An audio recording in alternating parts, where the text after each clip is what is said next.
Well, ngayon is December 6, so 34th monthsary ng ating YouTube channel at ako bilang vlogger.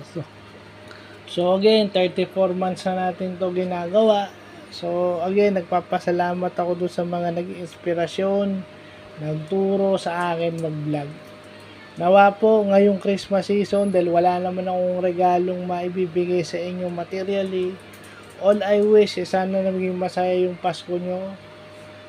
Magkaroon sana kayo ng avenue for growth at kung may sakit kayo, healing at sana malayo kayo sa lahat ng disgrasya at sa lahat ng sakit at lagi kayong safe. No, at hindi lang itong Pasko na to kundi onward to the next year.